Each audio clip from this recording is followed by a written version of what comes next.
घर घर में उगाए जाने वाले ज्वारे नवरात्रि के त्योहार में। हेलो फ्रेंड्स, मैं हूँ स्नेह।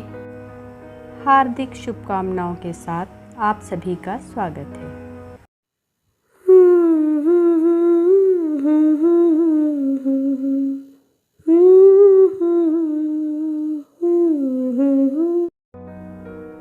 नवरात्रि का त्योहार कलश स्थापना से शुरू होता है।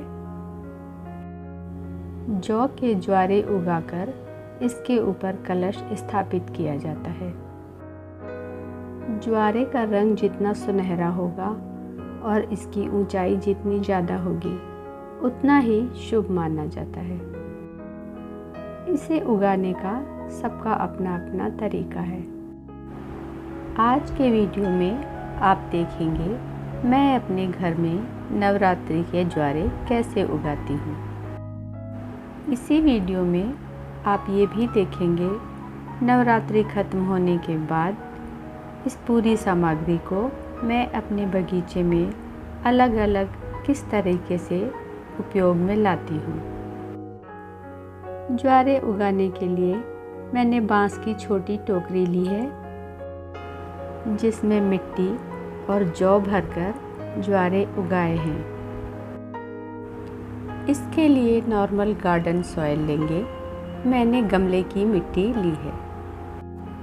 मिट्टी इतनी लेंगे टोकरी में आधे से थोड़ी ऊपर आ जानी चाहिए। मिट्टी में ही जौ को मिला लिया है।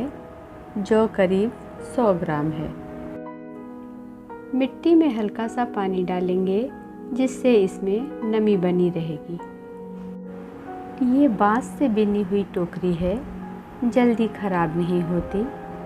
इसमें चारों तरफ हल्के हल्के छेद हैं जिसमें से हवा पौधों को मिलती रहती है और पानी भी नहीं रुकता, बाहर निकलता रहता है। टोकरी को किसी थाली या बड़े बर्तन के ऊपर रखेंगे जिससे पानी ज़मीन पर नहीं गिरेगा।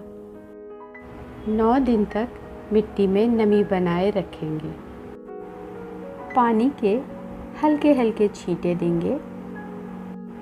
ज़्यादा पानी होने से पौधे खराब हो सकते हैं। इस तरह से उगाए जाने वाले ज्वारों की ऊंचाई भी काफ़ी होती है और रंग भी हल्का पीला हरा होता है। 9 दिन के बाद विसर्जन होने पर अब आप देखेंगे मैंने इस सामान को कैसे यूज़ किया है। सबसे पहला ये पानी वाला नारियल, जिसे कुछ दिनों के लिए अगर हम पानी में रख देंगे इसमें से अंकुर निकल जाता है और जल्दी ही पौधा तैयार हो जाता है। लाल कपड़े को भी नारियल में ही लगे रहने देंगे जिससे नारियल में नमी बनी रहती है।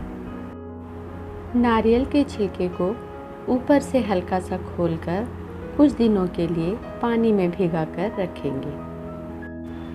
पहले इसमें अंकुर निकलता है, उसके बाद रूट्स निकल आती हैं। जल्दी ही इसमें पत्तियां निकल जाती हैं। ये मेरा 6 महीने पुराना पौधा है।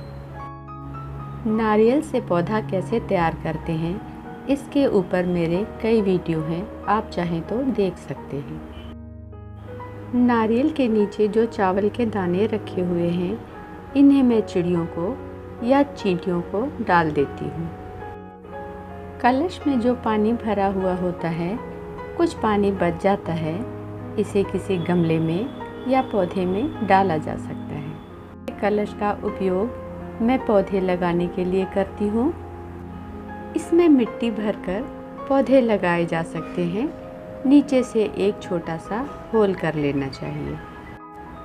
पूजा के फूलों से ही तैयार पौधों को मैंने इसमें लगाया है।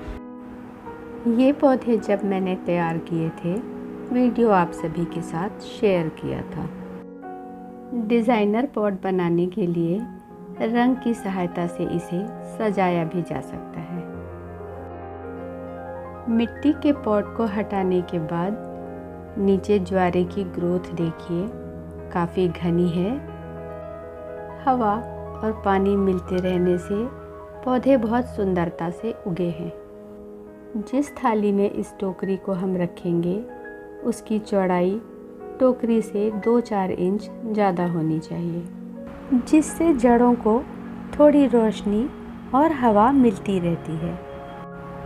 इन ज्वारों को और बाकी पूजा सामग्री को ज़्यादातर नदी या तालाब में विसर्जित कर दिया जाता है।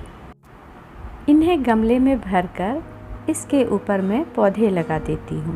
मिट्टी में या सूखी पत्तियों में मिलाकर रख देने से जल्दी ही इनकी खाद बन जाती है और पौधे लगाने के काम में आती है। जितनी मिट्टी मैंने डाली थी उसमें से बहुत थोड़ी सी ही मिट्टी नीचे बची हुई है। इन पौधों को निकालकर अब मैं किसी पॉट में डालूंगी, साथ ही इस मिट्टी को भी। ज्वारे को टोकरी से अलग कर लेंगे। रूट्स काफ़ी मजबूत है, ग्रोथ भी काफ़ी अच्छी है।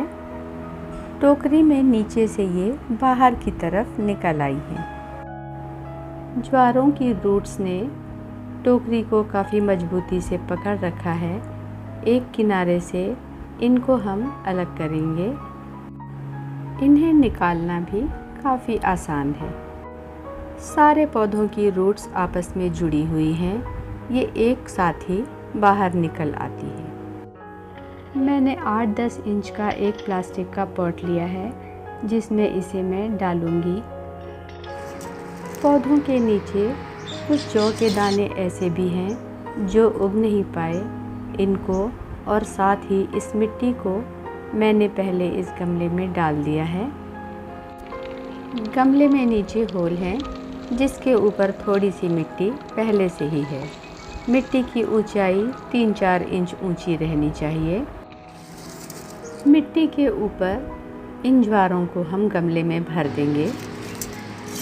पत्तियों की खाद बनाते समय जिस तरह से हम एक बार मिट्टी, उसके ऊपर सूखी हुई पत्तियां और फिर से मिट्टी डालते हैं, जिसकी सहायता से खाद बनने में आसानी होती है, खाद जल्दी तैयार हो जाती है, उसी तरह से यहाँ पर भी कुछ मिट्टी हम ज्वारा डालने के बाद उसके ऊपर से भी डालेंगे। इसके ऊपर से ज्वारों को उल्टा करके डालेंगे, जिससे पौधे का भाग नीचे की तरफ रहेगा और मिट्टी का भाग ऊपर की तरफ रहेगा। आम की कुछ पत्तियां थीं, उसे भी मैंने इसी में डाल दिया है। जो हरे ज्वारे हैं वो नीचे रहने से मिट्टी से वो दब जाएंगे और जल्दी ही सूखकर इनकी खाद बन जाएगी।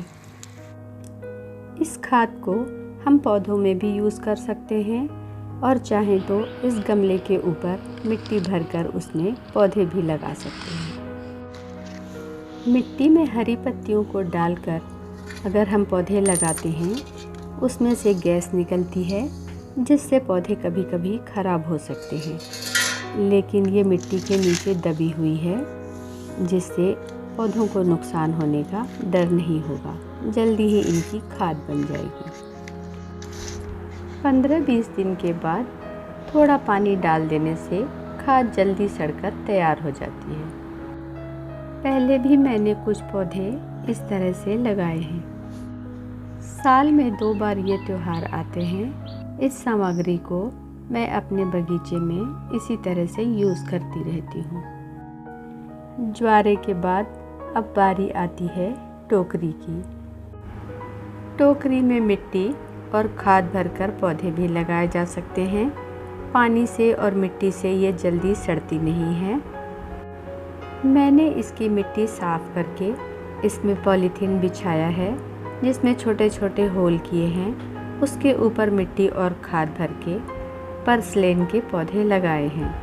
हैंगिंग बास्केट बनाने के लिए भी ये टोकरी काफ़ी काम में आती है। जो पौधे गोलाई में फैलते हैं, वो पौधे इस तरह की बास्केट में आसानी से लगाए जा सकते हैं। पुदीना लगाने के लिए भी ये तरीका काफ़ी अच्छा होता है। वीडियो अगर पसंद आया हो, कमेंट्स में ज़रूर बताइएगा। आप सभी को नवरात्रि की ढेर सारी शुभकामनाएं। Thank you friends. फिर मिलेंगे किसी ऐसी ही जानकारी के साथ।